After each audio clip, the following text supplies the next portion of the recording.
I knew something was off the second I walked through the door. The house smelled the same cinnamon from the candle Mom always kept lit by the entry table and a lingering trace of bleach like she'd scrubbed the floors twice that morning, but everything else felt cold, manufactured, like I was stepping onto a film set not returning home. Dinner was already laid out when I got there. I wasn't late, just not early enough, according to Dad, who greeted me with a glance that didn't quite reach my name. My stepbrother Evan was already seated at the head of the table. My old seat, actually. I paused for a second, not knowing where to sit. "You can take the end," Mom said without even looking up from her phone. Her tone was clipped matter-of-fact, like I was a guest who had overstayed my welcome. So I sat at the far end, the place with the chipped chair and no placemat. Evan smiled at me. He always did that fake smile, the kind where his eyes squint just enough to pass for warmth but never really glow. I nodded back, careful not to let my face betray how much that tiny shift, the chair, the seating order, the way no one poured me a drink, was already unraveling something deep inside me. They talked like I wasn't there. About Evan's new apartment downtown, the car Dad helped him lease, Mom's plans to visit him next weekend. Not a word about me, not even a "how's work" or "how long are you staying?" I knew things had shifted years ago when Evan came into the picture. My stepmother had passed when he was just a baby, and my dad married Mom when I was 7. They never officially adopted Evan, but you'd never know that from how they doted on him. At first I didn't mind. He was a kid. I was older. It made sense to give him attention. But over the years, the scales didn't balance, they tipped. Then they snapped off the damn table. Evan's promotion came through. Mom said halfway through dinner, her tone brighter now. "He's going to be VP in 6 months. "Wow," I said, forcing a smile. "That's great. Dad's helping him with the down payment too," she added. "Really?" I blinked. "You guys didn't mention that on the phone." "Well," Dad said, finally making eye contact, "you haven't really been around, have you?" I almost laughed. Almost. As if I hadn't spent 3 years paying off their medical debt when Dad had his second heart attack. As if I hadn't skipped vacations to wire them money every month when Mom was between jobs. But sure, I hadn't been around. I reached for the casserole dish, mostly just to have something to do with my hands. "So," Evan said, suddenly looking at me like he remembered I existed, "you still renting that little place out in Westlake?" I said, mouth half full. "It's small but peaceful." He raised an eyebrow. "Thought you'd have bought something by now." "Not everyone gets a co-signed loan at 28, I replied before I could stop myself. There was a sharp pause. Then Dad cleared his throat, standing up. "Let's move to the living room. Dessert's already there." I stayed seated for a beat longer than the rest. Not out of rebellion, just because my legs felt heavy, like they were warning me, something's coming. In the living room, Evan got the big recliner. Of course. I was given the folding chair from the garage. There was one last slice of cheesecake. Evan took it. And then the moment I didn't see coming, not that night anyway. "We've been meaning to talk to you," Dad said, as casually as if he were asking for the remote. "About the will." My stomach turned. "Okay. Well?" Mom chimed in, brushing imaginary crumbs from her lap. "We've decided it's best to keep everything within the family." I blinked. "I'm not family." They exchanged a glance. That kind of glance you recognize only after years of decoding what silence really means. "You know what we mean," Mom said, "biologically. I've lived here since I was 2. "Yes," Dad said, "but technically, legally, you're not our blood." There it was.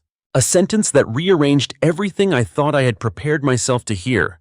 Even after all the small humiliations, all the ways they'd sidelined me for Evan, I never thought they'd say it, not out loud. I sat there quietly, my fingers clenched around the armrest of the metal chair. My vision blurred for a second, but I refused to let a tear fall.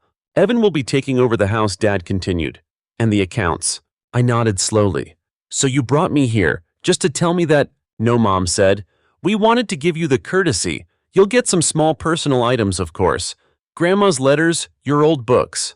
Grandma's letters. I hadn't thought of her in years, not properly. She'd passed away 3 years ago, the only one who ever spoke to me like I mattered, who sent handwritten cards every birthday and called me her quiet lion. I stood up. "I need to pack," I said. "You just got here," Mom said. "Yeah," I replied, "and I just got dismissed." They didn't follow me as I went upstairs to the guest room, the one they used to call my room, the one that now had Evan's trophies on the shelves and my posters rolled up in the closet like relics from someone else's life. As I opened my suitcase, my eyes landed on an old box pushed back behind a stack of blankets in the closet. It was labeled in Grandma's handwriting. I pulled it out, heart thudding. Something told me I shouldn't have been allowed to see it. Something told me this story wasn't over. I sat on the floor of what used to be my room, the dim yellow glow of the bedside lamp casting soft shadows across the hardwood. The box sat in front of me, cardboard edges worn and soft like it had been handled many times, though clearly not recently. The handwriting was unmistakable. Grandma's blocky old-school cursive, the kind that always reminded me of birthday cards and carefully written grocery lists. Just 5 words on the lid for them, if they forget. For who? If who forgot? I hesitated. My fingers hovered over the tape for a second before I peeled it back. Slowly, quietly. Like part of me knew whatever was inside would change everything, and I wasn't sure I was ready for it. Inside were letters. Dozens. All addressed to me. Some postmarked, some sealed, some never sent, all from her. The top one was dated 10 years ago, written on pale pink stationery that still faintly smelled like her favorite lavender hand cream. My throat tightened the second I read the opening line, "My sweet lion. I'm writing this just in case you ever forget who you are. Or worse, if they try to make you forget." The breath caught in my throat. Letter after letter, she told me things I never knew. Stories of me as a toddler barely speaking but clinging to her leg at the grocery store. How I once cried because my mom, well, Kara as Grandma always referred to her, left me at daycare longer than usual, and I thought I'd been abandoned. She wrote about how proud she was when I got into college, even though they barely acknowledged it. About the time she overheard Kara saying, "We can't keep prioritizing him over Evan," and how she had to bite her tongue in front of Dad to keep from screaming. In one of the last letters, she mentioned something else, something that made my skin prickle. "I wanted to add you to my will. They wouldn't let me. Said it would cause tension, but I took care of that another way. You'll know when the time comes." I read that line over and over, another way. What did she mean? There was a folded envelope taped to the bottom of the box. My name in ink that had started to fade but still clear enough to recognize her script. Inside was a small note and a business card, a law firm in the city. A name I didn't recognize, but underlined in red ink were the words, "Ask for Diane. She knows everything." That night I barely slept. Every time I closed my eyes, my mind jumped between memories. Grandma holding my hand at the lake house when I was 6. Her slipping me $20 bills at holidays when no one was looking.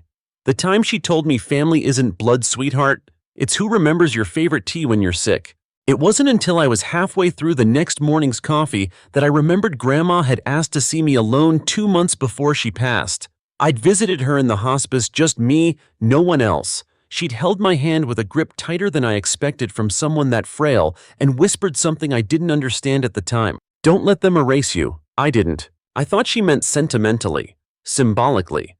But now I wasn't so sure. Downstairs, the house was already buzzing with brunch prep.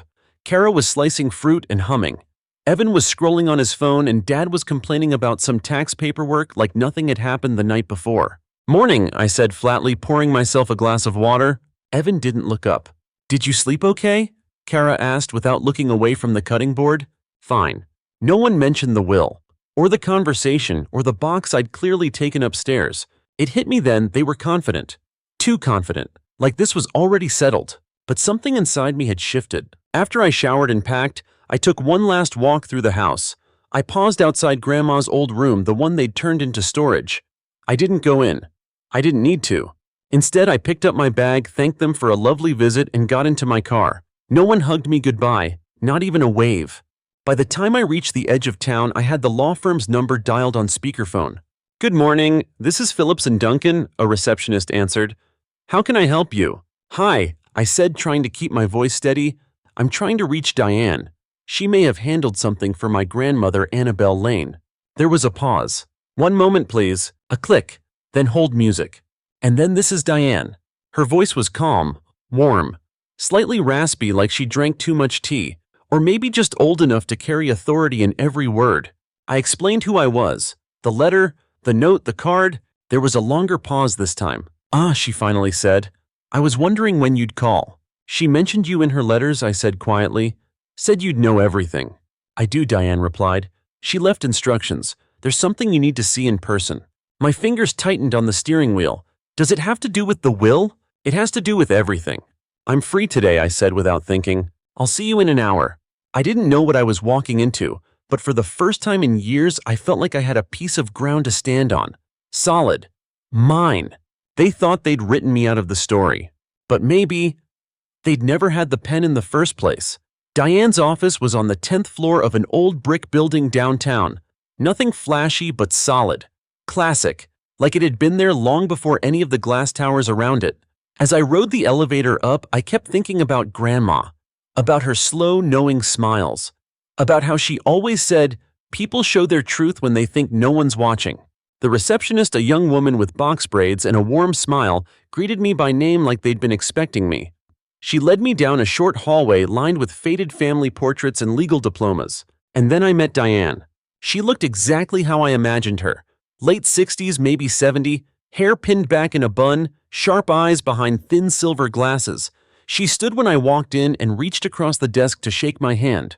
Her grip was firmer than most people half her age. "You look just like her," she said. "Annabelle, same eyes." I didn't know what to say to that, so I just nodded. She gestured for me to sit and pulled out a thick manila folder. "I'll get right to it," she said, flipping it open. "Your grandmother came to me 7 years ago privately. She was very clear that she didn't trust the rest of the family to honor her wishes, especially where you were concerned." I swallowed. "Because of Evan." Diane raised an eyebrow. "Because of everyone, really, but yes, your stepbrother in particular." She slid a document across the desk. "This is her amended will. It supersedes the copy filed with the family lawyer your parents use. She made sure it was airtight." I scanned the document with shaky hands. There it was, in clean legal language, everything. The lake house, the jewelry, the bonds I didn't even know existed. All left to me. "She said if they tried to cut you out," Diane continued, "you'd need a reminder that someone saw you. Really saw you." My eyes stung, but I didn't cry. "Not here, not yet.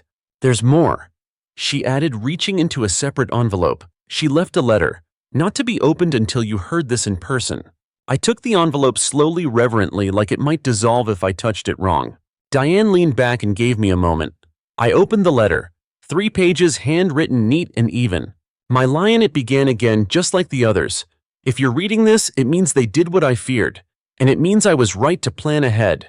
She talked about my childhood, about how she'd always suspected Kara never wanted me, how Dad started pulling away when Evan came into the picture. She knew they'd try to erase me eventually, emotionally, financially, legally, because people like them don't like stories that don't center them. But then came the twist. The part that made my heart pound loud enough to drown out the quiet hum of Diane's office air conditioning. "You're not the outsider, Evan is." I blinked, reread it. "Your father isn't Evan's biological father. Your mother lied. She never told him." I found out by accident through a letter Kara left open on the counter. I kept copies. I had them verified. I've enclosed the proof in the second folder Diane will give you if you're ready. I looked up at Diane, who was watching me quietly. "I didn't know," I whispered. I always thought that you were the one who didn't belong," she asked gently. I nodded. She pulled a second folder from her drawer and slid it across. Inside were copies of letters, paternity tests, even an old journal entry, Grandma's. It all added up. Evan wasn't Dad's son, which meant everything they told me every time they said I wasn't blood, every time they weaponized biology to exclude me, it was all based on a lie. And they didn't even know. My head spun. I tried to piece it together.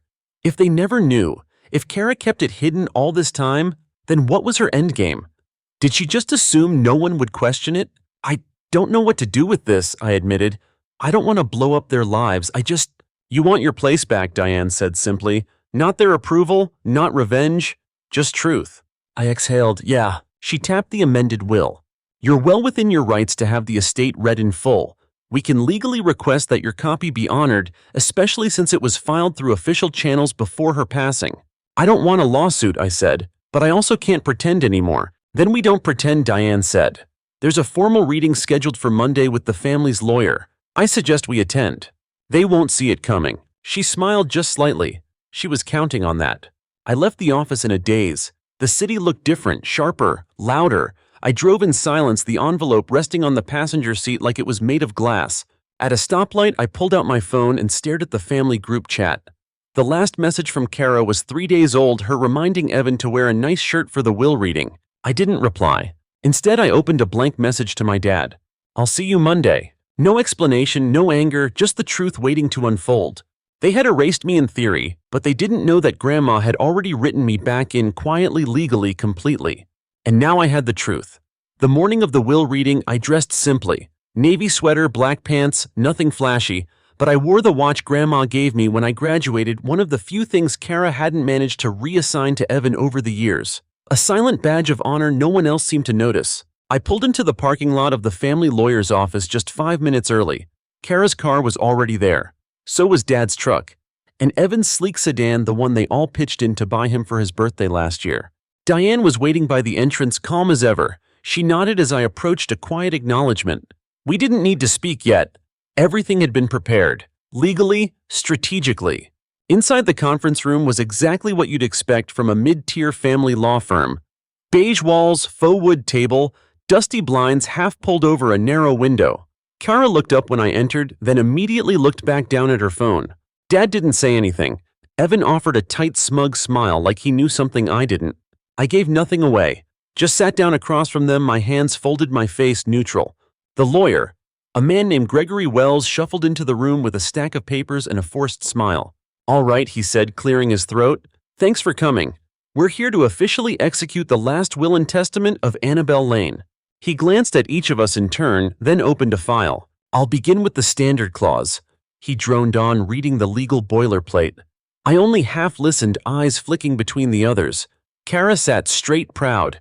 Dad leaned back with arms crossed. Evan tapped his phone under the table, pretending to be bored.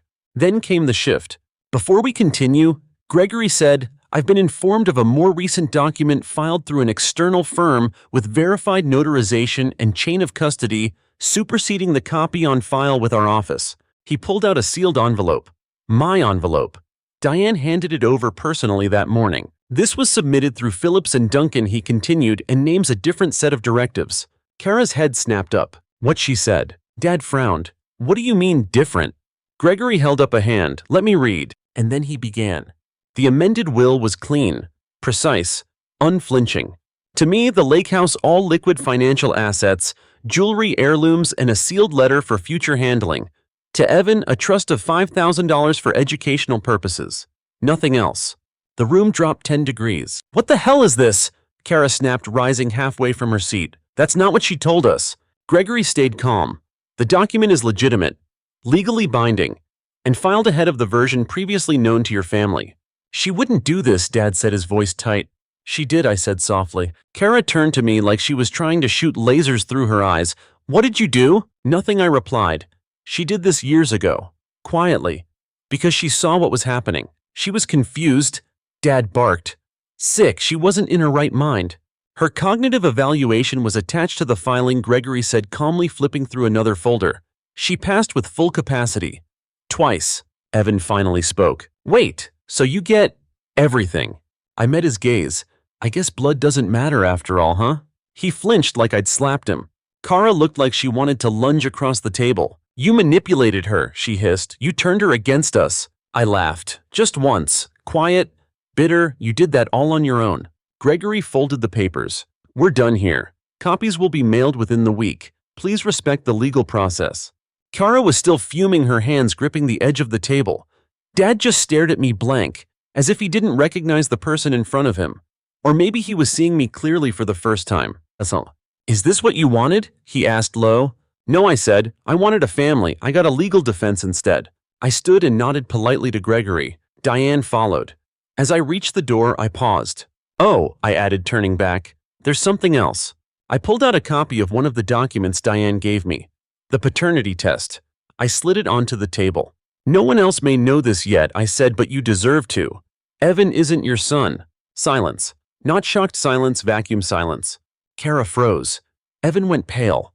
Dad's face didn't move, but something behind his eyes fractured like glass under pressure. Goodbye, I said. I didn't wait for a reaction. Outside, the sky was sharp blue and the air had that pre-rain tension that feels like static in your lungs. Diane walked beside me, calm as ever. That went smoother than I expected, she said. I laughed. You must attend more dramatic will readings than I do. They're all dramatic, she replied, but very few are that satisfying. She handed me a final envelope as we reached my car. Her final letter, Diane said, only to be opened once you've walked away for good. I took it, pressed it to my chest for a second. I already have, I said. I sat in the car for a long time, the envelope resting on the passenger seat. I didn't open it yet. I just sat there, letting the silence settle into something peaceful for once. Inside that building, the truth had landed like a bomb. But for me, it felt like freedom. I didn't go home right away. Instead, I drove. Not with a destination in mind, just a need to move, let the wheels hum beneath me while my brain tried to process everything that had just happened. I didn't feel victorious. Not really. There was no soundtrack swelling behind me, no triumphant smile in the rearview mirror. I felt hollow, quiet, like I'd finally dropped a weight I didn't realize I'd been carrying my whole life. About an hour later, I found myself pulling into the gravel driveway of the lake house. Grandma's lake house. Mine now. The keys still worked. The door creaked the same way it had when I was 13 and snuck out to catch fireflies with a flashlight and peanut butter sandwiches. Everything smelled like cedar and lemon soap. Dust motes floated through the light streaming in from the high windows. I dropped my bag by the door and walked from room to room in silence. The guest bedroom still had my old sketchbooks on the shelf. Her reading chair by the window had a folded blanket on the back, the one she crocheted the winter after her second hip surgery. In the kitchen, a tin of Earl Grey tea sat on the counter next to a half-used jar of honey. Still here, still waiting. I finally opened the letter Diane had handed me. If you're reading this, it means you did it. You stood tall even when they tried to make you small. I hope the truth didn't shatter you. I hope it sharpened you. They were never going to see you. That's their loss. You were always the one who paid attention, who remembered birthdays and brought flowers for no reason. You were the only one who knew how to fix the drawer that always stuck or that I hated the taste of mint. That's what family is. Not genetics, not surnames, just someone who notices. I wiped my face before I even realized I was crying. The letter ended with one line circled in pen. Now live the life they said you didn't deserve. I folded it carefully and placed it in the drawer of the side table next to the window. For the next few days I stayed at the lake house. I didn't check my phone, didn't answer emails. I watched the water, walked barefoot on the deck, cooked simple meals, sat in the quiet until the noise inside me settled. But peace never lasts forever. On the fourth morning, a car pulled into the driveway. I saw it through the front window, Evan's silver sedan. I didn't move at first, just watched as he stepped out dressed down, no suit. His hair was messy like he hadn't slept. He stood there for a full minute before walking up to the door. 3 knocks. I opened it but didn't invite him in. He looked at me with something I hadn't seen before, not smugness, not pity, just uncertainty, maybe even shame. I didn't know, he said. I figured. You knew before the reading. I nodded. Found Grandma's documents, letters, tests, all of it. He let out a slow breath, looked down at the porch boards like they might offer answers. She told me once that she worried they'd make me forget who I was. I didn't understand it then. I didn't respond. I didn't ask for the money or the favoritism. I just accepted it. You didn't push back either, I said quietly. You benefited from it, whether you asked for it or not. He nodded, slowly. I know. There was a long silence between us. I'm not here to fight, he said, just to say I'm sorry, for whatever it's worth. It didn't fix things, but maybe it was the only thing that could be said. I stepped out onto the porch and sat on the railing. He followed, standing nearby. Do they know? I asked. He gave a small, sad smile. They know. Kara's still denying it. Dad hasn't said anything since the reading. He's been in the garage mostly, drinking. I didn't feel bad. Not exactly, but there was a pang. Not of guilt, just of all the time and energy wasted chasing people who were never going to see me clearly. They still think this is about revenge, I said. It's not. No, I replied. It's about truth. I don't need them to like me. I just need them to stop rewriting me. He nodded again. Well, you got that. I stood, brushing off my jeans. I'm not going to press anything. I won't take them to court. This is enough. He looked surprised. You could. You have the leverage. I know.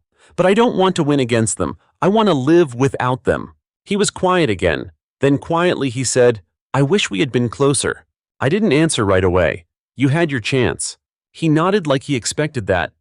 Take care of the place. She loved this house. I will. And just like that, he turned and walked back to his car. No dramatic goodbye. No begging for forgiveness. Just a quiet, overdue exit. As the car disappeared down the long gravel drive, I exhaled deeply. I went inside and made tea. There was still more to rebuild, more to unlearn. But for the first time in my life, I wasn't pretending. I wasn't surviving someone else's version of my story. I was writing my own. I didn't return to the city. Not right away, at least. Something about the lake house felt like exhale after a lifetime of holding my breath. The air was different there, quieter, more honest. The walls didn't judge. The silence didn't accuse. There were no passive-aggressive comments, no comparisons, no expectations. Just me and the echo of someone who had loved me enough to prepare a truth bomb even from the grave. I took time to breathe, to think, to grieve not just for Grandma, but for all the versions of myself I'd been forced to bury along the way. The kid who smiled too hard for validation, the teen who studied twice as hard to get half the attention, the adult who kept showing up for people who only remembered me when they needed something. It took weeks to feel steady again. One afternoon, while cleaning out the attic space above the garage, I found another box labeled MISC. Inside were framed photos, old birthday cards, and a faded binder marked Family Tree. Curiosity got the better of me. Inside was a genealogy project Grandma had apparently started years ago. Scanned birth certificates, newspaper clippings, handwritten notes on yellowing lined paper. She had done her research, line after line of family names branching off like arteries. But what struck me most was the post-it note on the front page. Love isn't inherited, it's remembered. I stood there for a long time, just holding that little square of paper in my hand, reading the words over and over. She was right. Later that night, I finally responded to Kara's last text, still sitting in the family group thread like a sour fruit left too long on the vine. I didn't reply directly. I sent one message and then left the chat altogether. You may not consider me blood. That's fine. I no longer consider you home. No anger, no swearing, just clarity. I blocked the group immediately after, closed that door and locked it from the inside. I also got a call from Dad 2 days after that. He didn't leave a voicemail. I didn't call back. But I listened to the sound of that missed call like someone listening for thunder in the distance, distant, but still dangerous if you're not careful. I knew he wasn't calling to apologize. He was calling because the foundation had cracked and now he wanted to know if I was going to help him hold up the roof. I wasn't. A few weeks later, Diane sent me a follow-up letter confirming the legal transfer of all assets. Clean, undisputed. My name on every deed, every account. She also included something extra, a copy of a journal entry Grandma had written on her final hospital visit. He came today. Just him. No noise, no spectacle. Just presence. Just kindness. I see more of myself in him than I ever saw in the others. Maybe that's why they fear him. Maybe they see it too. I framed that page and placed it in the hallway across from the front window. It catches the light in the mornings now, and every time I pass it, I remember I was never invisible. I was just inconvenient to people who preferred a simpler story. I started working remotely from the lake house, set up a small desk by the window, took walks in the evenings, learned to cook better, to sleep earlier, to listen to music without always needing to multitask. Peace crept in gradually like the tide coming back. And then one day a letter arrived in the mail. No return address, just my name written in hesitant cursive. I opened it carefully, unsure what to expect. It was from Evan, just a single sheet of paper. Handwritten. No apologies this time, just thoughts. He said he was leaving the city. Said he wanted to figure out who he was without the Golden Sun narrative glued to his back. He said he might reach out again someday, but only if I wanted him to. He ended with, I was always told you were lucky to be part of this family. Now I see it was the other way around. I didn't cry, but I sat with that letter for a long time. I didn't reply. Maybe someday, maybe never. But for the first time, the silence between us felt like space, not punishment. It's strange how freedom doesn't always come with a roar. Sometimes it arrives on a whisper, in a will amended in the quiet, in a letter hidden in a box, in the decision to stop explaining your worth to people who benefit from your doubt. One afternoon, as the sun slid low across the lake, I walked out onto the old dock Grandma used to sit on. I brought a cup of tea, her favorite, and let my feet dangle over the edge. The sky turned orange and soft, the water barely moved. And for once I didn't think about proving anything to anyone. I didn't think about what had been taken from me. I just sat there, whole, unapologetic, free. End of story. Thanks for listening. Story 2. They said it was a baby shower, but it felt more like a warning. I stood there clutching a soft blue-wrapped box, trying to hold my smile as tightly as I was holding my breath. Congrats, Sabrina, I said, my voice steady. I'm really excited to meet my baby brother. Every conversation in the living room slowed, turned, tilted toward me. Sabrina, my stepmom looked up from her glass of non-alcoholic sangria. That same sugar-coated smirk she wore like expensive foundation spread across her face. "You're sweet, Blair," she said, not even pretending to reach for the gift. "But I'm not sure why you're acting like this has anything to do with you." I blinked. "I mean," she added, sipping, "you're not really part of this family. You never were." Laughter. From her friends, from Aunt Gina. Even my cousin Mason chuckled like she'd made a joke at brunch instead of detonating a sentence in my direction. But she wasn't joking. And my father, he didn't laugh. He didn't say a word. Just stared at the corner of a cucumber sandwich like he could disappear into it. Sabrina smiled wider. "Let's not be dramatic," she said, brushing imaginary dust from her designer bump-hugging dress. "It's just, this is our celebration, not yours." My cheeks burned, my jaw clenched, but I didn't move, didn't flinch, because I had rehearsed this. Not this exact cruelty, but I'd been ready. And Sabrina? She wasn't ready for me. "I made something for the baby," I said softly, still holding the box. "Took me 3 weeks." She didn't blink. "Just leave it on the table. Someone will open it later." Someone. Not even her. I placed the box dead center between a diaper cake and a gold-trimmed sonogram in a silver frame. Then I turned back to her. "It's got a surprise inside," I said, loud enough for the room. She glanced over her shoulder. "Let me guess. A letter about being a misunderstood stepdaughter." Laughter again. I smiled. "No," I said, "just the truth." The room stiffened. Sabrina narrowed her eyes, but the smugness cracked. Just slightly. She walked over, peeled off the ribbon, opened the lid, pulled out the small envelope, read it. Then everything stopped. Her skin drained to paper white, hands trembling. "These are fake," she whispered. "They have to be." My dad stood up fast. "Sabrina, what is that?" She didn't answer, because in her hands were lab results, prenatal appointment logs, a paternity test. My voice cut through the silence like glass. "See the name on the father line, not yours." Dead silence. You could have heard the baby hiccup. I turned toward the front door. "I may not be part of this family," I said calmly, "but I'm not the one lying to it." And I left. Not with a bang, not with a tear, just the sound of truth catching fire behind me. You think I wanted to ruin the party? You think I was plotting this like some teenage soap opera villain? No, I didn't come for revenge. I came for honesty. But if honesty ruins someone's perfect little lie, that's not my fault. That's their script falling apart. Let me take you back. My mom died when I was 10. Car crash, wrong light, wrong second. She was everything warm and wonderful in a world full of cold concrete. And when she left, my dad shattered. For 6 months he was quiet, grieving, human. Then he met Sabrina. Sabrina with her flawless hair and frozen smile. She didn't walk, she glided. Didn't laugh, she smirked. Where my mom wore hoodies and hummed Taylor Swift while cleaning, Sabrina wore pearl earrings to vacuum the couch. A year later they were married. I was 11, and just like that I became background noise. She hated being called mom, so I stopped asking what to call her. She hated my drawings on the fridge. Said they cluttered the vibe. She hated when I was too loud, too quiet, too visible. By the time I was 13, I was eating dinner alone in my room while Sabrina posted matching selfies of her and dad at wine bars. By 16, I was paying half our bills. Nobody asked me to, but someone had to. They kept running out of grocery money, so I picked up a job after school. The water got shut off once. I covered it.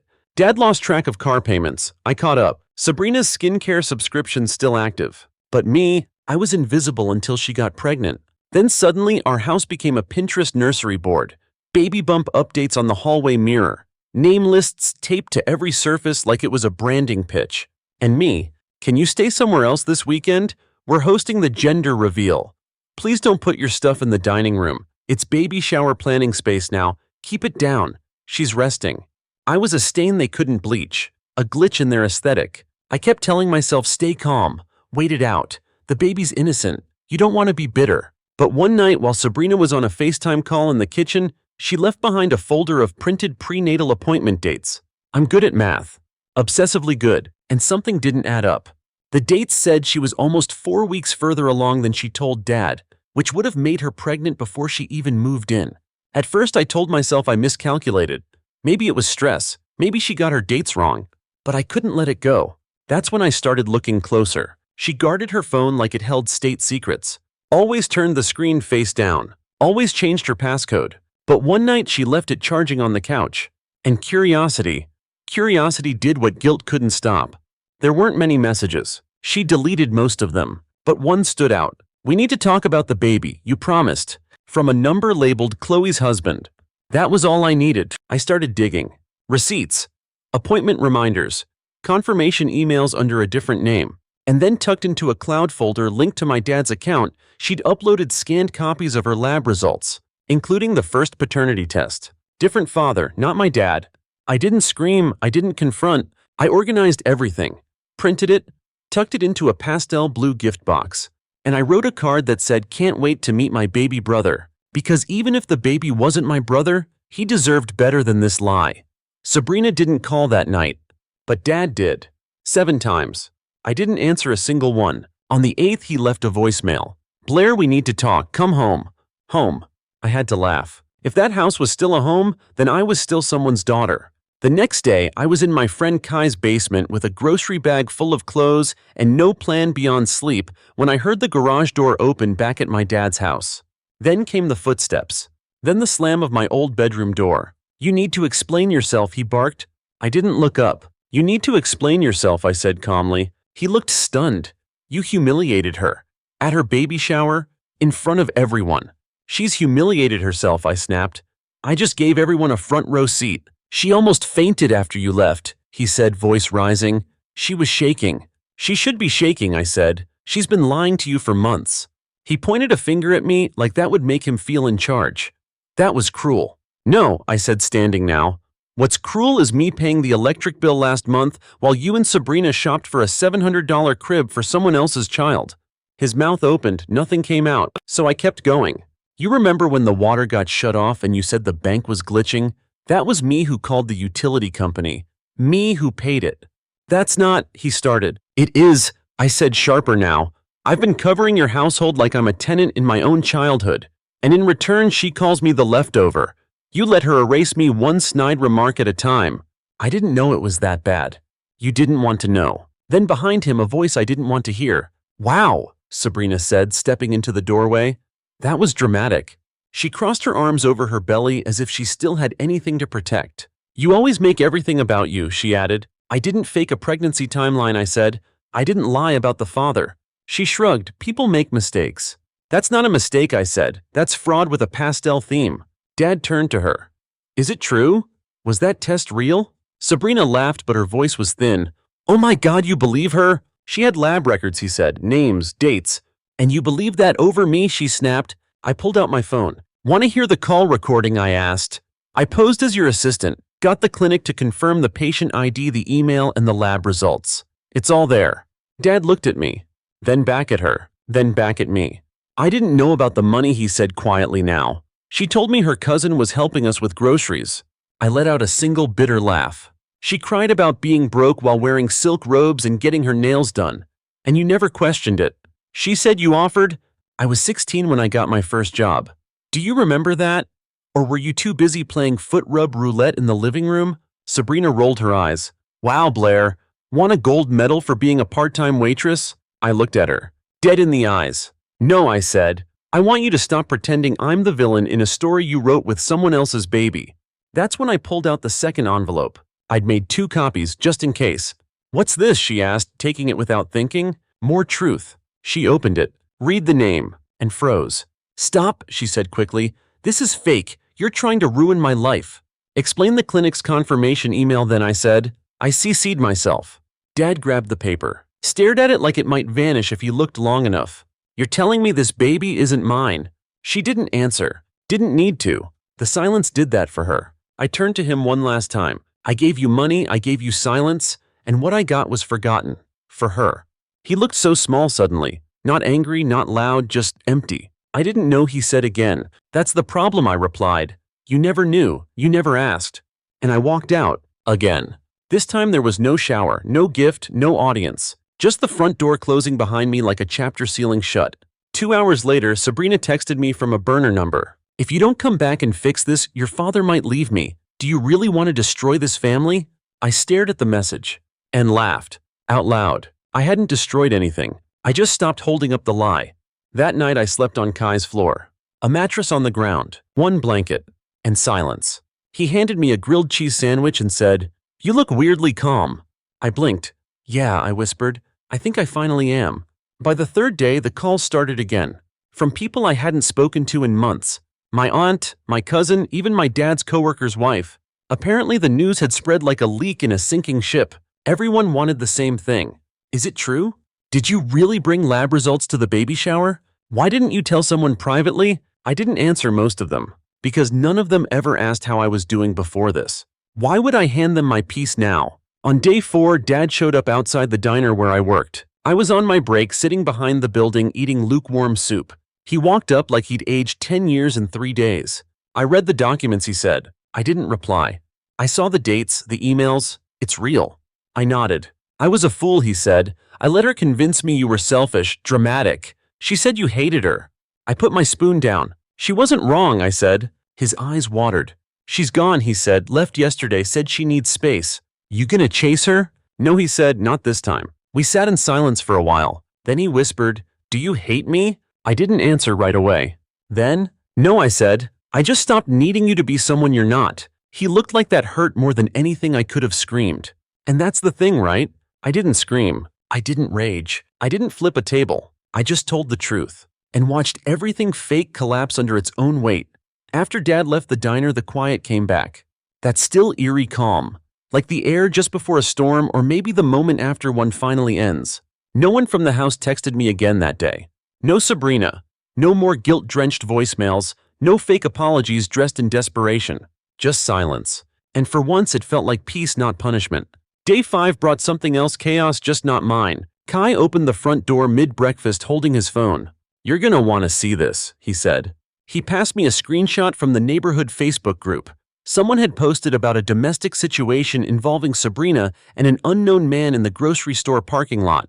Apparently there was yelling, lots of it. A woman from our church had commented, "That's what happens when lies go public." Another chimed in, "Isn't that the stepdaughters doing bold?" And then somehow the baby shower video surfaced. A full clip from the moment I handed her the gift to the second she read the results and froze like a faulty program. I didn't post it, but someone did, and people were eating it up. Legendary move? She did what needed to be done. I wish I had half this girl's courage. My name was never said, but everyone knew. Even my school counselor emailed me the next morning. Saw the video, if you need to talk, my door's open. I didn't reply. I wasn't ready to explain that this wasn't me lashing out. This was me walking out. Sabrina tried texting again a few days later. Different number. You've made your point, you ruined me, congrats. Then 5 minutes later, you seriously think you're better than me? You'll end up alone just like your mom did. That one hit harder than it should have. Not because it was true, because it was designed to hurt. I stared at that message for a long time. Then I blocked the number. Again. Dad tried once more too. He emailed me this time like we were business associates now. I get it. I failed you. I let her make me think less of my own daughter. That's on me. Then came the follow-up line. But I'm still your father. It was supposed to be an anchor. Instead, it felt like an old chain, the kind I'd already cut. I didn't reply. He'd said it himself, it's on him. Let it stay there. Meanwhile, my Aunt Gina, the same one who laughed at Sabrina's "You're not family" line, suddenly wanted to reconnect. She invited me to lunch twice. I declined twice. But she didn't quit. The third time she added, "I just want to say I'm sorry for playing along." I went. Not for her. For myself, to see if people really change or just panic when the spotlight hits their flaws. We met at a little cafe near downtown. I wore a sweatshirt and no makeup. She showed up in pearls and full face like it was a redemption interview. "Blair," she said, sitting down like she was about to open a courtroom defense. I had no idea what Sabrina was doing. I nodded slowly. "You laughed," I said. When she said I wasn't family, she flinched. I thought she was joking. She wasn't. A beat of silence. She sighed. "You're right, I didn't stand up for you, I'm sorry." It wasn't performative, it wasn't tearful, just honest.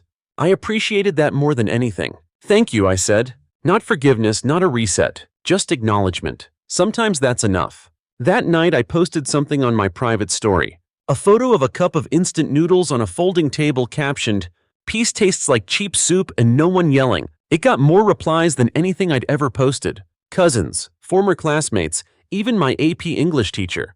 Everyone said the same thing. "Proud of you. Wish I did what you did. You weren't wrong." That last one? That one stuck. Because for so long I thought I was wrong. Too cold, too confrontational, too bitter. Sabrina said I was selfish. Dad said I was dramatic. Turns out I was just right sooner than they were ready to admit. 2 weeks passed. I didn't go back. I didn't sneak into the house to grab forgotten books or clothes. I didn't call to check in.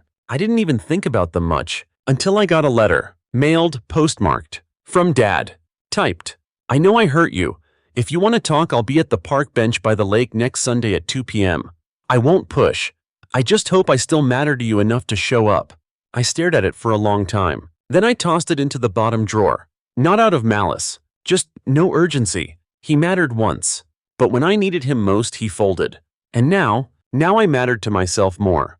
3 days later, the podcast invite came. Someone had found the shower clip and wanted to do an anonymous segment on toxic family systems. They said I didn't have to show my face, could use a voice mod. I said no. Not because I was afraid, because I didn't owe the world any more of my story. Let them wonder, let them debate. I knew the truth. I lived it. And surviving it was enough. At night I started journaling again. Not to vent, to remember. Because one day I want to show someone, maybe a future friend or a partner, or even that baby, the truth. Not the Facebook photos, not the ultrasound reels. The truth. That I loved enough to show up, that I gave enough to be drained, and that when I stopped, the house fell. Sometimes people say, "But she's still your stepmom. Don't you feel bad?" No. I feel honest. She built a throne on lies. I just kicked the legs out from under it. A month passed. No messages, no visits, just a single voicemail from Dad on Easter. "We missed you. Sabrina's gone for now. I know it's late, but happy holiday." I deleted it without listening twice. Because by now I wasn't waiting for him to change. I'd changed, and that was enough. I started renting a tiny room in an old converted duplex, barely bigger than a closet. Shared bathroom, no kitchen, a single dusty window. But I loved it. No curated silence, no secondhand tension. Just walls that didn't hold my history like a threat. I bought myself a cheap desk lamp. I hung my old drawings on the wall again. The first time I'd done that since I was 10. It didn't look like much, but it was mine. Every dollar I earned now stayed in my pocket. And every night I slept without checking my phone. Because no one expected me to fix them anymore. One morning I checked Reddit, out of curiosity. The baby shower video had gone viral. Like really viral. Someone uploaded it to YouTube with the title, "Stepmom Exposed by Teenage Daughter at Her Own Baby Shower." 3 million views, thousands of comments. Some called it fake. Some called it genius. Most just called it deserved. I didn't reply to any of them, but I read every word. Because in their voices I found validation I never got at home. That week I got a DM from a girl named Taryn. She said she knew Sabrina, said her dad used to date her years ago. She did something similar to my family, tried to trap him with a pregnancy, lied about timelines. My stepmom found out before the baby was born and kicked her out. She ended with, "I thought no one would ever believe me. Watching what you did, that healed something in me." I stared at that message for a long time, and for the first time I didn't feel like some dramatic daughter with a chip on her shoulder. I felt like someone who told the truth when no one else could. Back at the house, things were crumbling. According to Kai, who still lived nearby, the neighborhood gossip was relentless. Sabrina had left town. Word was she moved back in with her sister. Dad stopped going to church. Aunt Gina told her book club that he's not the same anymore. Even Mason, the cousin who once laughed at me, texted to say, "You really called it. I didn't believe you. I'm sorry." I didn't reply. I didn't need to. The truth was doing all the talking now. Eventually, Dad showed up one last time. He knocked on the door of my new place holding a paper bag and a folded piece of paper. I didn't let him in. We sat on the steps. "Thought you might like cinnamon rolls," he said. "From that place your mom used to love." I took the bag, said nothing. He handed me the paper. It was an apology, handwritten. The first time he'd ever done that in my life. "I'm sorry for choosing silence when I should have chosen you. I let someone else narrate your story to me, and I didn't ask for your version. I don't expect forgiveness, just hope you know I finally see you." It was clumsy, uneven, but honest. For once he didn't try to make himself look better. He just admitted it all. I folded the letter, tucked it into my hoodie. "Thank you," I said. That was all. No dramatic reunion, no tearful hug, just two people sitting on cold concrete finally seeing what stood between them, and not pretending it wasn't there. He asked, "Do you want to come back? Start fresh?" I shook my head. "I'm not coming back," I said, "not because I hate you, because I finally love myself enough not to shrink again." He nodded slowly. We sat for a few more minutes, then he left. And this time I didn't feel abandoned. I felt free. The last time I ever saw Sabrina, it wasn't in person. It was on my screen. A mutual friend had tagged her in a post. She looked tired, worn. She posted something cryptic. You don't always get to tell your side. Sometimes people just believe the louder story. But mine wasn't louder. It was real. And she'd written her own ending the moment she looked me in the eye and said, "You were never part of this family." She was right. I wasn't. Because family, real family, doesn't need to be reminded you exist. They remember you even when there's no party, no gift, no camera. The baby was born 3 weeks later. A boy. Dad texted me a picture. No caption, just his name and birth weight. I stared at it for a while, then archived it. I didn't feel anger. I didn't feel sadness. I felt nothing, and that to me was peace. Now I'm rebuilding. Not with hammers, with boundaries. With quiet days. With friends who don't ask me to earn their love. I still have ramen for dinner most nights, but now I season it with whatever I want. That sounds stupid, I know, but freedom tastes better than guilt ever did. Sometimes people ask me if I regret how it all went down. If I could go back, would I do it differently? Would I have kept it private? Spoken to Dad alone? The answer, no, because they were never going to believe whispers. They only paid attention when the lie exploded in their faces.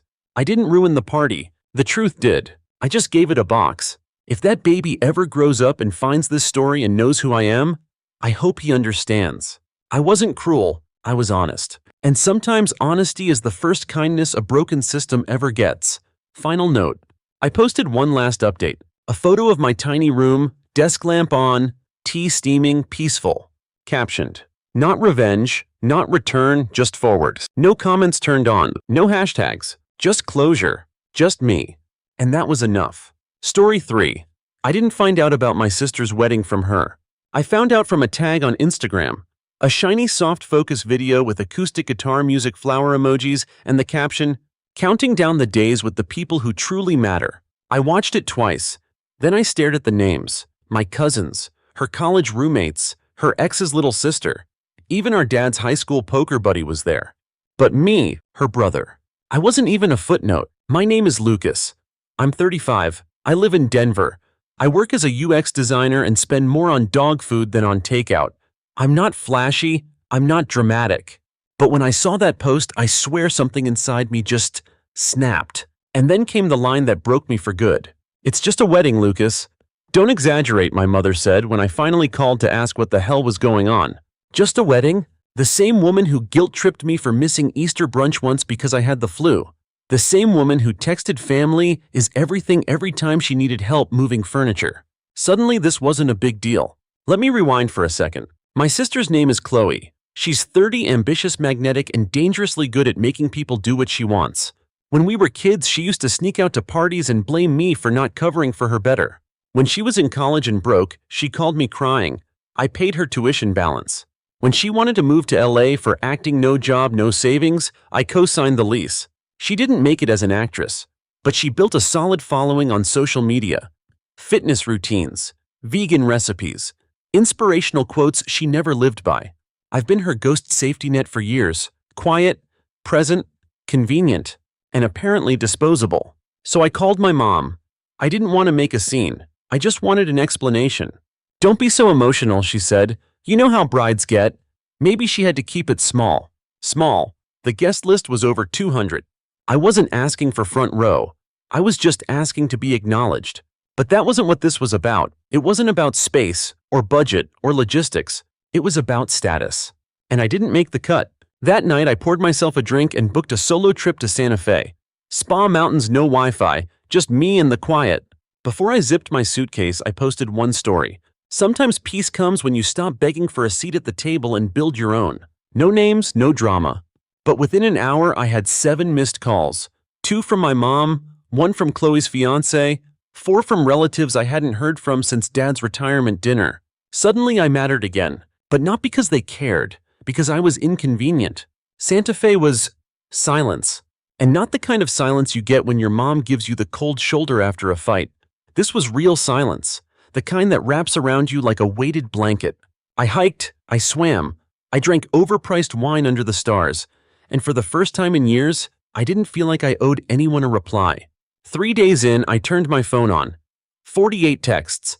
A new family group chat titled Chloe's Big Day. Photos, memes, logistics, even a seating chart where I was quite literally nowhere. And then a message from Mom. "Lucas, please don't cause trouble, it's Chloe's moment." As if my absence was the problem. That was the moment it all came flooding back. The time she left me stranded at the train station because she forgot to pick me up. The time she borrowed $600 just until Friday and ghosted me for 6 months. The time I covered her medical bill and she told people she'd handled it herself. All the little ways I became invisible, and all the bigger ways they let it happen. So I posted a new photo. Me, robe on, sitting poolside, view of red cliffs and blue sky. Captioned, "You don't have to explain your piece to people who profit off your pain." Uninvited but unbothered. Cue the meltdown. Aunt Nina called. "Lucas, honey, what's going on? Your mom says you're having a breakdown." No, Aunt Nina, this is the breakthrough. Then came my dad, the man with the gift of emotional neutrality. He once described my grandmother's funeral as a decent turnout. "Son, maybe don't post things that get people worked up. You know how women are about weddings." Right. But apparently men are fine with being erased so long as nobody talks about it online. And then the kicker. The one message that made me laugh genuinely out loud. From Mom. "Lucas, please send over your income docs this week so we can finalize Chloe's condo loan." I stared at it. No hi, no sorry. Just a prompt to provide collateral. Like I was a walking ATM who'd missed his reminder. That night I didn't cry. I didn't shout. I didn't even reply. I just poured another glass of wine, sat on the balcony, and recorded a short voice note. I dropped it in the family group chat like a tiny bomb. "Hey, I won't be co-signing anything. I won't be flying out. I won't be explaining myself. I'm not your emergency backup plan anymore. Please do not contact me unless it's to return the things I loaned. I wish you well, but I'm done." Then I turned off my phone and watched the stars until I fell asleep. I wasn't supposed to know about the chaos, the screaming, the walkout, but the internet as always delivered.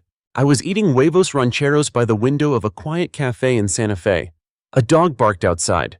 A couple kissed on the patio next to me. Then my cousin James texted me, "Bro, check Twitter. Wedding disaster. You are not going to believe this." At first I thought he was being dramatic. My family tends to turn stubbed toes into Shakespeare. But then he sent the link, and I clicked. A shaky phone video, church aisle. Everyone dressed to the nines. Chloe, my sister, standing at the altar, bouquet in hand, smiling like royalty. Music swells. Then, silence.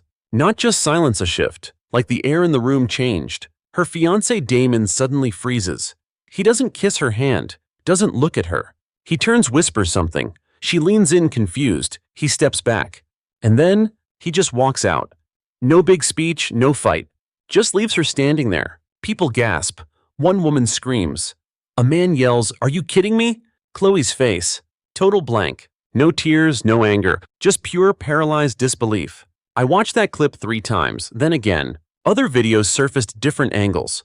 One from the balcony, one from behind the altar. All showing the same thing, the groom walking out on the golden girl in real time. Runaway groom was trending by lunch. Then came the messages. Aunt Valerie. "Lucas, please. Emily's devastated. She needs you." Wait, now I was family again? Now when the wedding literally imploded at the altar, I was useful. The same girl who invited her Pilates instructor but left me off the guest list.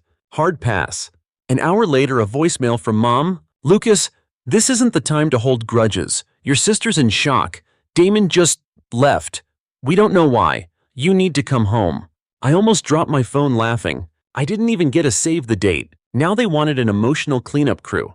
I was 700 miles away, eating in peace for the first time in months. No. But curiosity got the better of me. So I opened my DMs. That's where the real story was waiting. Brady, my other cousin, sent a voice note. "Dude." Full meltdown. Turns out Damon found texts between Chloe and her ex. Not old stuff, recent. Like 2 months recent. She'd been texting the guy saying she wasn't sure she was ready. Someone printed them. Damon saw them before the ceremony. Walked straight out. He paused. It wasn't even dramatic, just decisive, ice cold. My first reaction? I should have felt sorry for her. But I didn't.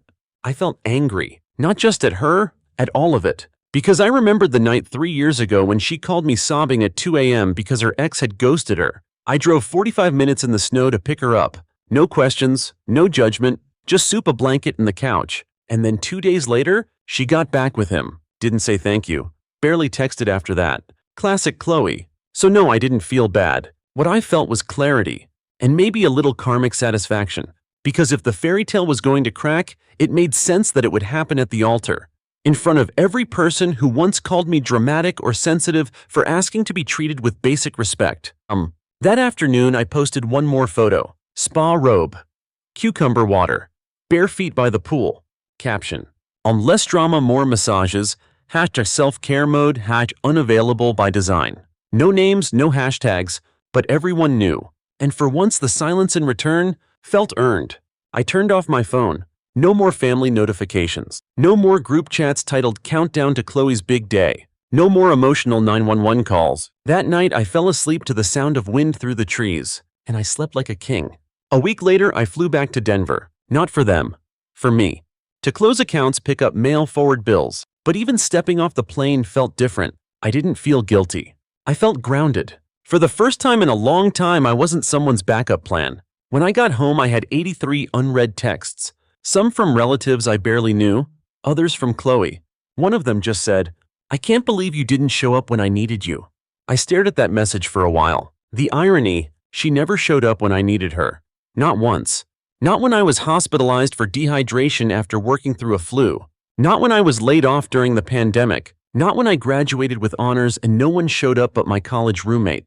But now that her picture-perfect day crumbled, now she needed me. That same week, I went to my bank, closed the joint savings account my mother used for emergencies, updated my will, removed everyone from access except for one close friend and my dog's vet, because honestly, those were the only two I trusted anymore. 2 days later, I got a text from Chloe. The card for the groceries didn't work. Did the bank mess something up? I replied with 2 words. Account closed. Nothing else. Then came the doorbell. 8 a.m. I was in my robe sipping coffee. My mom stood there, sunglasses on, lips tight.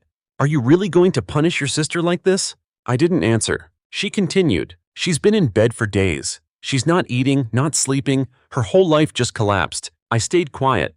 Because none of that was my responsibility. And it never should have been. "You're her brother." "No," I said. "I used to be." She blinked. "That's cruel." "No," I corrected. Cruel was pretending I didn't exist when it suited her. This is just the consequence." She tried again. "Your family. You keep saying that word," I said. "But you only mean it when I'm useful." I closed the door. Not with a slam, just a clean click, and stood there, coffee in hand, listening to the silence settle like dust. It didn't feel cold. It felt final. 2 weeks after the wedding collapse, I moved out of Denver.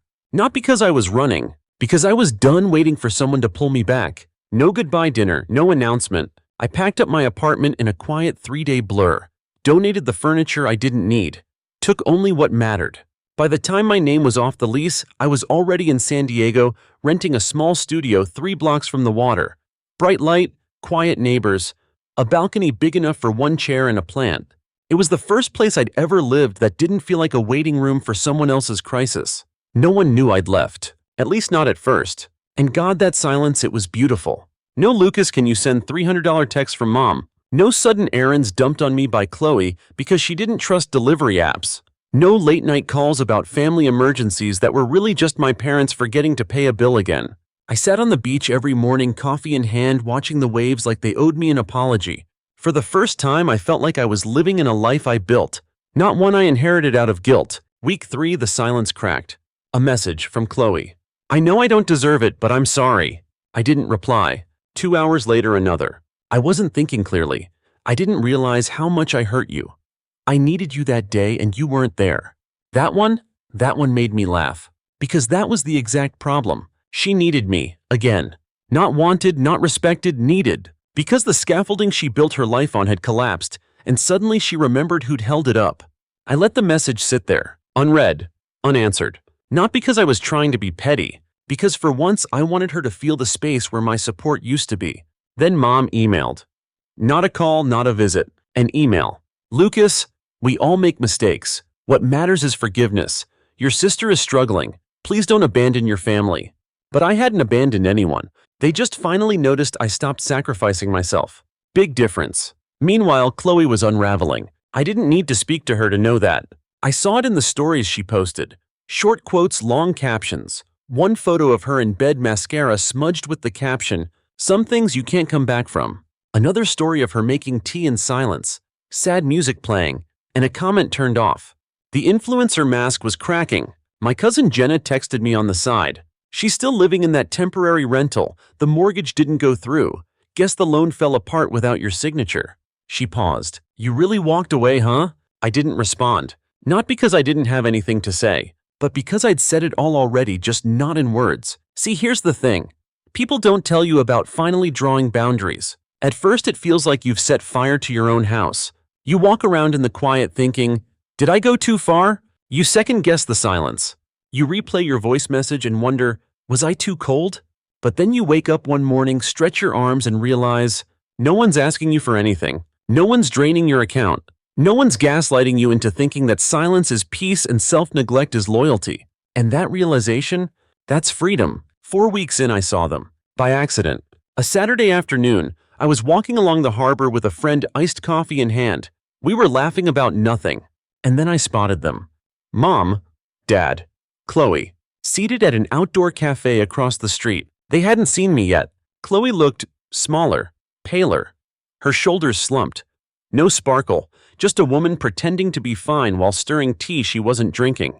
My mom spotted me first. Eyes widened, lips parted. She stood and walked toward me, her voice just loud enough to be heard over traffic. Lucas, you're not going to say hello. I kept walking. Lucas, she said again, louder now. I stopped, just once, looked her in the eye. Did Chloe say hello when she cut me out of her wedding? She didn't respond. So I didn't either. I turned back to my friend and kept walking. That evening, I got a message from Chloe. I saw you. I wanted to say something, I just didn't know what.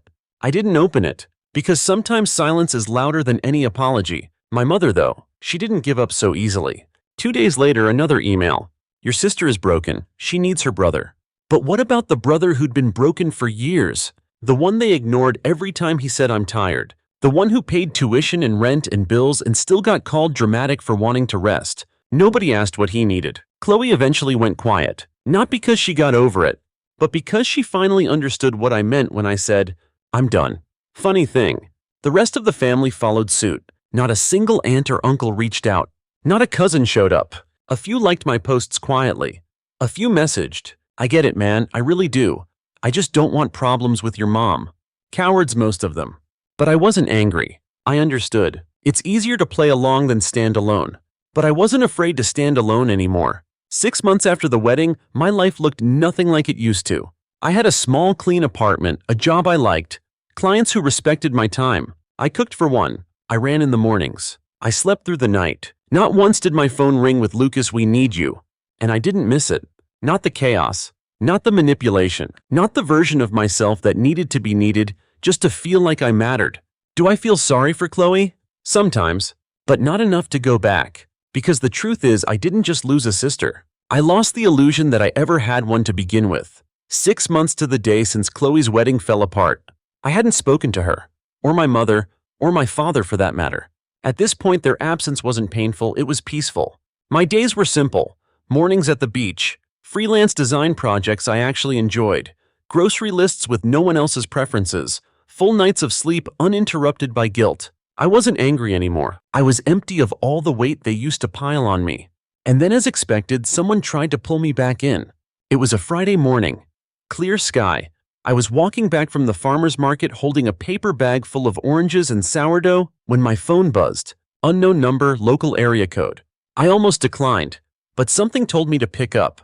It was Chloe. Her voice was soft, practiced. Lucas, it's me. Please don't hang up. I didn't say anything. I know I don't have a right to ask for anything, and I'm not calling for money, I swear. Still, I said nothing. I'm calling because I saw your name on a guest list. That threw me. For Dana's wedding, she added. Dana, our cousin. One of the few who didn't pick sides. I hadn't confirmed yet, but yeah, I was planning to go. I'm going too, Chloe said, and I don't want it to be weird. There it was. Not an apology, a preemptive defense. She didn't want awkwardness. She didn't want stares. She wanted to clean the air without actually clearing anything. So what do you want from me? I finally asked. Her voice cracked just slightly. I want us to be okay. But okay isn't a switch you flip after a decade of neglect. Okay is built. Slowly. Carefully. Brick by brick. And she'd spent years tearing it down. I didn't give her an answer. Just said, I'll see you if I see you. And hung up. Because peace doesn't need a performance. 2 weeks later, the wedding came. It was small. Outdoors. under string lights and oak trees, the kind of wedding that feels real, not rented. I wore a navy suit and brought a quiet confidence I hadn't felt in years. At the reception, I saw Chloe. She was sitting alone at a corner table playing with the edge of her wine glass, hair curled, makeup flawless, but her eyes were tired, like the image management machine had finally run out of fuel. She looked up and saw me. I nodded once. She half smiled, didn't get up, didn't wave. That was enough, because it wasn't my job to fix what she broke. After dinner, as people danced and laughed, I went outside for air. That's when Dana found me. "I'm glad you came," she said.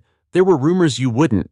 I smiled. "I go where I'm wanted." She nodded. Chloe asked if she could read something tonight. "A toast," she said, but I wasn't sure, so I told her she'd need to ask you. That surprised me. Chloe, asking permission. That wasn't her style. But growth, I guess, comes in strange little shifts. I walked back in, and there she was standing near the mic holding a folded piece of paper, hands shaking. "I just want to say one thing," she said, "and I won't take long." The room fell quiet. She looked around, then down, then directly at me. "There's someone here tonight I didn't invite to the most important day of my life. Someone I hurt. Badly." The crowd shifted, people glanced at me, and I justified it to myself at the time. I said it was logistics, said it was complicated, but the truth was, I didn't want someone at my wedding who reminded me of who I used to be. Her voice cracked. But it turns out the person I tried to erase was the one who held me up more times than I ever deserved. She paused. "Lucas, I'm sorry. I don't expect anything from you. Not forgiveness, not conversation, just wanted to say it out loud." She stepped back, no tears, no drama, just sat down. And I sat there feeling nothing and everything at once. Because that wasn't closure. That was accountability. And for the first time, it didn't feel like manipulation. It felt like a beginning. Not of something between us, but a beginning in her. After the wedding, she didn't follow me out, didn't corner me in the parking lot, just let me leave. And I appreciated that more than anything she said. Weeks passed, then months. We didn't become close again. But we weren't strangers either. She texted once, just a photo of a plant I'd given her years ago, somehow still alive. "Didn't realize I kept this," I replied. "It's low maintenance, like me." She heart reacted. That was it, and that was enough. As for my mom, she still sends an email every few months. "Your father and I are thinking of visiting. Can we see you? Emily asked about you. Hope you're doing well." I never respond, not out of bitterness, but because I meant it when I said I was done being used. They didn't just forget to include me in a wedding. They made it clear I only mattered when I was useful. And I don't play that role anymore. People ask if I feel lonely. The answer, never. I felt lonelier sitting at family dinners pretending I wasn't invisible than I ever do eating alone in peace. Because now every person in my life is someone who chose me, not someone who needed me. So here I am, 6 months out, quiet, calm, free. Not because everything is perfect, but because I am. I no longer measure my worth by how much I give. I no longer mistake obligation for love. I no longer hand out pieces of myself hoping someone will finally notice what I'm sacrificing. Do I forgive Chloe? Yes. Not because she earned it, but because I don't want to carry it anymore. Forgiveness for me isn't about letting her back in. It's about letting myself move on. Final thought. If someone only calls you family when they need something, they're not family. They're just people with matching last names. And sometimes peace begins the moment you stop answering the phone.